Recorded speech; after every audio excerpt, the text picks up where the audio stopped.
Barolo today, it's considered one of the greatest wines in the world. But in the 80s, that reputation had not yet been established. Your dad was one of the pioneers, would you say? Yeah, for sure, exactly. And thanks, Mark, for sharing that. In fact, the history of the Barolo area have changed so much in the last years and very rapidly. In fact, when I'm listening to the story that my father shared with me, it seems to be like in another world in the 80s. Fascinating people with stories to share, fabulous wines and the best local foods to accompany them, and beautiful places to discover and visit. All of this and more on Wine, Food and Travel with me, Marc Millon, on the Italian Wine Podcast. Join me for a new episode every Tuesday. Welcome to Wine, Food and Travel with me, Marc Millon, on Italian Wine Podcast. Today I'm delighted to continue our special sub-series that highlights the winners of the prestigious five-star wines and Wines Without Walls competition that took place in April, just prior to Vinitaly 2024. Those wines that scored more than 90 points were awarded certificates and have been included in the five-star Wines and Wines Without Walls 2025 book, which is now available, while the very best wines in each category were singled out for special awards.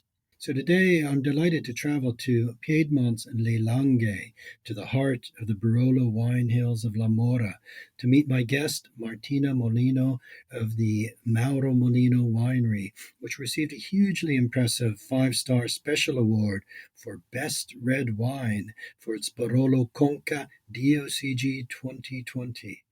Many congratulations, Martina, to you and to your family, and thanks for being my guest today. I know this is a hugely busy time of year for you, an exciting moment of the year as the grapes are coming in. How are you today, and is it a beautiful autumn day in La Mora? Hi, Mark. Yeah, it's a great pleasure for me to be here, and today is a great day in La Morra. So we are in the busy time of harvest, but the sun is shining. So finger crossed. Oh, that's good to hear. That's really good to hear. And I'm imagining it. I've been to the Barolo wine hills many, many times, but not all of our listeners have. They're located all over the world, and many may not have been to Le Langhe. So it's a beautiful area. Can you please describe to us where you are, what it's like, what it looks like, and what's happening right now? Yeah, sure. So actually, our winery is located in the northwestern corner of Italy, specifically in Piedmont. So Piedmont means at the foot of the mountains because we are actually located between the Alps and the Apennines. This is definitely one of the most famous regions in the world for making top quality wines. Our region looks like a very hilly area with some mountains in the background, which is definitely a great area vocative for the viticulture.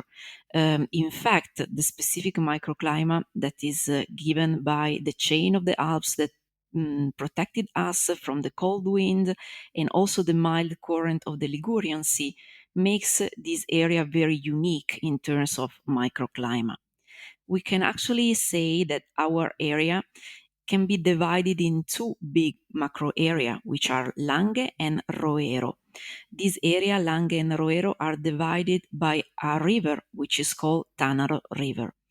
The Lange is very well known for making Nebbiolo, which is definitely the king of the wine, while in the Roero we can find other autochthonous varieties such as the Roero Arnese, for example. Our family estate, though, is based in La Morra. La Morra, you have to imagine it as a very tiny village of only 2,700 inhabitants. And La Morra is looking like a rolling hill area all over. So we are basically submerged by vineyards. Also, La Morra, it's been awarded like in 2014 with the UNESCO World Heritage Site for the beautiful landscape of this area and also for the fact that we produce some lovely and amazing wines. So I would say that the Lange is not only recognized just for the wine production, but also for the amazing food and the cultural environment of our area. Okay, so that's a really, really great description, Martina. And also, I'm glad that you've placed um, Le Langhe and the Barolo wine hills within this northwestern Italy with the Alps ringing the area. I'm just imagining looking out to Monviso. Is there snow on the mountains yet? Actually, in the last days, we get some snow. Yeah, because we had a cool climate like weather, and we can see some snow in the Alps. Okay, so it's a really, really beautiful wineland. And La Mora is one of 11 communes that are entitled to produce this famous wine, Barolo. What is it about La Mora that is quite unique? La Morra is very unique, in my opinion, because compared to other municipality into the Barolo area, you have to consider La Morra as the largest one. So it's very nice the landscape of La Morra, because if you go up to the top of the hill of La Morra, you have a very high elevation. But for example, if you go down to La Morra, where we are located in the Annunziata area, the elevation is much lower. So, as a winery, we are very fortunate to have the majority of our vineyard in the La Morra area, specifically for the wine of production of Barolo, because the wine can be so different in style due to the fact that La Morra have so many different microclimate within the municipality of the commune. Okay, so that's really interesting as well. The complexity of the terroir, even within one of the 11 communes of Barolo. Now, Martina, let's begin with your family story. Your family have been wine growers in this area for generations, but the story of your family winery begins with your father, Mauro. Can you share with us your family story? Of course, yeah. So Mauro Molino, first of all, is a family-owned winery whose the adventure began with my father Mauro in 1982. My father dedicated several years to the study of the enology and agronomy before starting to produce his first label, Barolo Conca, in 1982. We are very proud of living in the municipality of La Morra, which is in the heart of the Barolo production. As well, our winery own 20 hectares, which is very important to us. All our vineyards are in our hands since many generations, as you mentioned, and out of that, we make roughly 160,000 bottles per year. What is very special about us is that every decision is shared at a family level, with a very artisanal attention to every detail, from the production to the sale. Today, we are actually living under the second generation with me and my brother Matteo, that we have started to join the company in the early 2000. What is very special to us is that with being the second generation, we are very dynamic, but at the same time very linked to the tradition of our terroir. And this is a very positive environment. In fact, today at Mauro Molino, we are a team of 10 people that are very passionate about the work that they do, and they like to share ideas and contribute to the growth of our company in a very positive and way. Our wines actually, we can say that the production of them is based on four pillars that are very important to us. So we believe a lot in the unique terroir of La Morra, and the fact that La Morra gives very gentle and aromatic and elegant style of wine, which is very important to us. The second thing is that we are really ambitious as a winemaker. So our aim is to produce every year the best wine. So the quality constancy for us is very important. The third thing we just touched before is the importance of exalt the terroir of our area. And that's the reason why we are producing so many single vineyard of Barolo, because every piece of land makes very unique type of wine. And last but not least, we are very involved in the sustainability into our vineyards. Since the beginning, my father, when he started in the early 80s, he started right away with using the lutte raisonnée system, the integrate pest management. Right now, with the second generation, me and my brother, we even invest more in that. We are using, in fact, methods such as the cover crops in all our vineyards that are very important, especially nowadays with the global warming and change of the weather. Okay, that's a really, really good overview of the family company and of how it's evolved into the second generation. What I'm finding really interesting, Martina, is that the first wine that your father really put his faith into was the Barolo Conca, and that this is the wine still produced today that this year at Five Star Wines won the award for the best red wine. And that was the best red wine from all the wines in Italy that were sampled. So it's really a testament to the faith that your father had. Barolo today, it's considered one of the greatest wines in the world. But in the 80s, that reputation had not yet been established. Your dad was one of the pioneers, would you say? Yeah, for sure, exactly. And thanks, Mark, for sharing that. In fact, the history of the Barolo area have changed so much in the last years and very rapidly. In fact, when I'm listening to the story that my father shared with me, it seems to be like in another world in the 80s. So not many producer or people believed in the potential of our area and its own terroir. And he was definitely one of the pioneer in being resilient and staying here in our region to start in producing wine. So that was not something to take for granted for sure. And getting the satisfaction on have like this important award on the Barolo Conca was really something important to us. Okay, and I'm interested too that I think both your father as well as you and your brother went to the Scuola Enologica in Alba. Is that right? Correct. Yeah. We actually all three attended at the same school, and sometimes we shared many teachers as well. So we have basically the same background. But then we have also choose, which is nice for being a family winery, to have some separate roles into our winery. So which is very important, I think. Okay, how do you divide between you and your brother then? So actually, my brother Matteo is right now in charge 100% for the winemaking, for the production, and I actually do more the commercial and marketing part. But being in a family business and level, so we share every time ideas, but we try to keep those two roles separate. Okay, that seems a very good division, but I'm still imagining you and your family sitting around the kitchen table and making those decisions because it's still very much a family business, isn't it? Absolutely, yeah, yes, and you gave a great picture of that. So, I mean, all the decisions are usually taken with sitting on a table with some very good food on the table and a glass of wine. So, yeah, very much so. I'm looking forward to hearing more about that food in just a little bit. But first of all, let's just talk about your wines. Now, before we move into discussing the king of grapes, the Nebbiolo, this magnificent grape, let's just talk about maybe just a few of the other classic grapes producing wines. Now, you've already mentioned a white grape, the Arnese from Moero. So maybe begin with that and just touch on Dolcetto and Barbera because they're so important to the soul of the area as well, aren't they?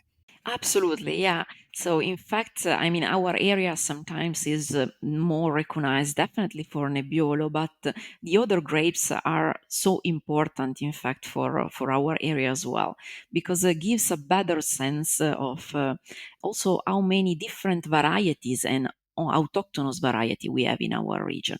Talking about the white, we do have the Roero Arnese. Roero Arnese is actually the only local white wine variety produced in our area, specifically in the Roero area. So, as I said before, Roero is a little bit more north compared to the Lange, on the left bank of the Tanaro River. And the Roero Arnese is considering for us like a great wine for aperitivo, for example, because it's a very fresh and very easy drinking style of variety, but with a very special character and his own character, which is being to be grow more in a sandy soil type that makes this wine very nice in terms of aromaticity, much more like flowering notes and gentle aftertaste, sort of a very mineral aftertaste that basically makes this wine goes very well with many type of appetizer, for example. Talking about the red wines, you mentioned two of the most important variety of our area. The first one is called Dolcetto. Dolcetto is actually a grape that have sort of done the history of our area, especially like in the 50s, 60s, and 70s. Because you have to imagine that back in those days, Dolcetto was even more recognized than the Nebbiolo grape. So it was really the local variety of our area. I remember perfectly that, for example, my grandfather used to drink Dolcetto every day. So it was really like the everyday drinking wine. And what is characterizing Dolcetto is the fact that it's very like juicy, very like fresh, like cherries, red fruits, notes in the nose, but in the palate gets very nice structure because Dolcetto gets quite a bit of tannin as well. And our winery produce also Dolcetto in the village of Farigliano, which is very close to Dogliani. So some of the best area from where the Dolcetto is produced. The second red wine grape is the Barbera. Barbera is again a very popular variety. Especially the Barbera had started to have a bright future like in the beginning of the 90s. In fact, my father, when he started to produce wine, he started right away with Nebbiolo, but afterwards in 1990 with Barbera. Barbera to me it's such a great grape because it's so diverse compared to the Nebbiolo variety. You can see that immediately from the color. So Barbera tend to be much more like dark purplish color compared to Nebbiolo, and you have these like cherries, red fruits, notes, and some spiciness in the nose. And the palate is really outstanding because in Barbera you don't get any tanning, so it's very smooth and extremely round. Okay, that's a great overview of three very important varieties that I think our listeners need to be acquainted with. We think of the Barolo wine hills, of course, for the great Nebbiolo wines, but these are such an essential part of life in your area. And as you've mentioned as well, they're so important with the wonderful cuisine of the area. I'm thinking of that more higher acidity in the Barbera that makes it such a wonderful food wine. Definitely. It goes basically with everything Barbera. It's very easy to pair it with many type of foods from the Piemontese cuisine, but from all over the world. Yes, absolutely. Let's now turn to this great grape variety, Nebbiolo. And you've already mentioned that it's a variety depending on terroir, very expressive of the personality of both the winemaker, the decisions your brother and you are making of terms of the style of wines, but also very linked to terroir. I know, for example, that you're making five different Barolos. Is that right? A straight Barolo and four single vineyards? Correct. Yeah, we are making five different Barolos. And the peculiarity of our winery is that all our Barolos are coming from the La Morra area. So we are really like La Morrese producer, so extremely linked to this municipality. And that's very unique also because explain perfectly how within like a very small municipality we can make completely different style of Barolos. And that's really our aim. That's why we are making five Barolos in a very small and limited quantity. But this way we can really appreciate it what terroirs means to our region. Because you are right, so Nebbiolo is such a special grape, but what makes also Nebbiolo even more special is the diversity that this variety can get from one terroir to the other. And when we are talking about those vineyards, we are talking about vineyards that are very close to each other. That's really, really extraordinary, especially all of the wines coming from La Mora. Now, with the straight Barolo that you produce, would that be as Barolo used to be made much more in the past? Would that be a blending of the Nebbiolo grapes from these vineyards in order to craft a style of Mauro Molino Barolo that you're looking to make? And each of the other ones will have a more distinct personality based on the specific terroir of that site. Absolutely, that's absolutely right. So our classic Barolo is made more like in a classic way, yeah, which means that is coming from different vineyards that are blended together In our specific case, the classic Barolo is coming from three different vineyards that are called Annunziata. Annunziata is a very historical cru in the La Morra area, in the lower part of La Morra. The second vineyard that we are using is called Berri. Berri is in the upper part of La Morra, so it's one of the higher point where we can produce Barolo. This is very important to have this vineyard in the classic Barolo because makes the great aromatic profile, more as a balsam notes like eucalyptus and mints. While the third vineyard is actually the only one that we have outside of the La Morra municipality in Monforte di Alba, and is called Perno, and is about the 30% of the total. Having little bit of Perno vineyard into this wine helps a lot the complexity, because Monforte is known for giving more like full-bodied style of Barolo. So it's a good mix between the elegance of La Morra and little bit more of complexity from Monforte d'Alba. Okay, that's really interesting to hear how each area has a different expression of Nebbiolo in order to arrive at your classic style. Now, just briefly, then, if we look at the single vineyards and then more in depth at the Conca, tell us about these vineyards and the single vineyard Baroli that you are making, what they offer to the consumer. The single vineyard Barolo that we are making are actually four different one, and they are very diverse in terms of style and also characteristics that they have to offer to the consumer. The first single vineyard is called Gallinotto. Gallinotto is in the higher part of La Morra within the cru of Berri.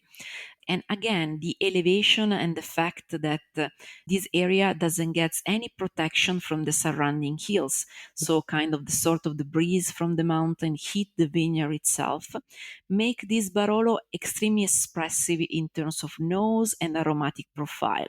So Gallinotto, in my opinion, is just a perfect Barolo for like maybe people that are quite beginner into this wine, because it makes a very like gentle expression in terms of aromaticity and tannic component. The second vineyard that we have is called Bricco Luciani. With Bricco Luciani, we are back in the lower part of La Morra, in front of our winery. Bricco Luciani was basically part of the property since the beginning. When my grandfather bought the estate in the early 50s, Bricco Luciani was already part of it, and he replanted in 1971. With Bricco Luciani, we have a completely different profile. We have a Barolo that have much more like flowering, like dry flowering notes, and also the tannin component is a little bit more rich compared to Gallinotto. But at the same time, the tannin are very silky and soft. To me, Bricco Luciani is a great expression of Barolo from La Morra area. You have also to think that on Bricco Luciani we make only 4,400 bottles produced per year, so very small production. The third vineyard is called La Serra. La Serra is one of the most famous single vineyard within the Barolo area and is back in the higher part of La Morra, very close to Berri. But in this area of La Serra, the vineyard is surrounded by the other hills that create much more a protected microclimate, so warmer microclimate. La Serra to me is definitely more austere type of Barolo, probably a Barolo that needs a little bit more time compared to the others that I just explained. And on La Serra, we make only 2,700 bottles per year. And the last one is actually the flagship of our winery, which is called Conca. So Barolo Conca is actually the reason why my grandfather moved from the Monferrato area to La Morra in 1953. So that proves how important this vineyard was already back in the days. And is also the first wine that my father started to make in 1982. And again, that proves how this wine is really the wine of our heart. What is characterizing Conca is the beautiful shape of the vineyard that is shaped as a natural amphitheater. In fact, Conca is very well protected from the cold currents, and also the microclimate in Conca is a little bit warmer, but at the same time is very well mitigated by the soil of La Morra, which is very calcareous soil with little bit of sand. And like the results, it's really like magic. So in my opinion, Conca is really a noble type of Barolo, and the production is 3,000 bottles per year, so very small as well. Okay, that is a brilliant masterclass in understanding terroir in Barolo. You've really explained that very clearly and well, and also how precise these areas are, how very small they are. We're talking about tiny quantities of single vineyard Barolos. And I think it's very important for our listeners to begin to understand the importance of CRU, the importance of the MGAs, because this is a relatively new development. I can remember meeting Renato Ratti in La Annunziata many, many, many years ago before the official MGAs had been created. But I remember a beautiful map that he drew naming the vineyards. So the history of the area has always recognized the importance of terroir. And obviously, your grandfather did too when he decided to come to La Conca. And that faith is certainly shown in the fact that this flagship wine is winning such important awards. Martina, you've talked about your wines beautifully, but I know from experience in your area that your wines really are wines that are best enjoyed with food. Would you say that's right? And I do also think that Le Langhe, out of all of Italy's many, many, many beautiful wine regions from north to south, the cuisine of where you are is one of the richest and most delicious. Can we talk about food a little bit and about maybe just a handful of classic dishes that you think are essential for our listeners to taste and experience? What wines pair best with them? Not too much because we don't have a lot of time left, but just to give a flavor of your area. Yeah, so our area is definitely very rich in terms of cuisine, especially because there are so many different types of food that are actually a great pairing with the wines that we produce. Is actually what I would like to say that is very rare to find a place where you don't have a good food. So everywhere here in the area where you can eat, the food is really outstanding. And what are actually the most representative dish of our area? I would say for sure during this time of the year we are starting to enter into the truffle season, which is one of the top type of ingredients in our area that match very well with our Barolo wines. But apart of that, we are very well known for the production of cheeses. Some of the best cheeses in Italy are in fact produced in Piemonte. One of the most representative cheese of the area is called Castelmagno, which is produced in fact in the Castelmagno area. Talking about the other foods, what is very rich, our gastronomy is many type of appetizer. One of my favorite is actually called vitello tonnato, which is actually a veal that is served chilled with a sauce on the top of it, which is made out of capers and anchovies. Talking about pasta, two food that everyone should try when traveling to Langa are definitely tagliarin. Tagliarin is a thin egg-based pasta that is often served with ragu sauce or either with butter and sage. The second most iconic pasta dish is called agnolotti del Plin, which is a small pasta filled with a mixture of roasted meats and vegetables and served with sage and butter as well. And last but not least, also the meat is very good here. In fact, we have autochthonous beef, which are called fassona piemontese, from where we serve many traditional dishes, such as the gran bollito, which is very typical of Carru, and even more the famous brasato al Barolo, which is actually a braised veal with the Barolo wine. So those are some of the most important dishes in our area. Well, that's you've made us all very hungry with that description, and I'm glad you mentioned the importance of cheeses. So many wonderful cheeses from Piemonte. I've been up to Castelmagno and seen the Castelmagno, an historic cheese made for centuries in the mountains, with aging in very old caves as well. So the cheeses are certainly something to explore and pair extremely well with the wines of the region. So lots for our listeners to try when they find themselves in Le Langhe.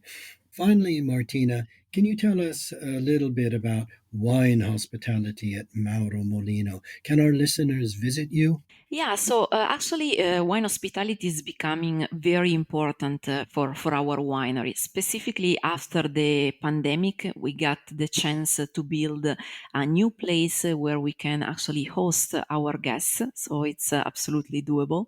And it's something that I highly suggest because you can really experience our wines and actually touch from where they are produced. So it's definitely something important to our winery. Okay, so our listeners could get in touch with you and make an appointment if they were able to visit. Yeah, absolutely. It's doable either by phone or on the website. You can book also the visit. Okay, that's great. Well, I'm sure you've made many want to come and find you because you've described your area so well.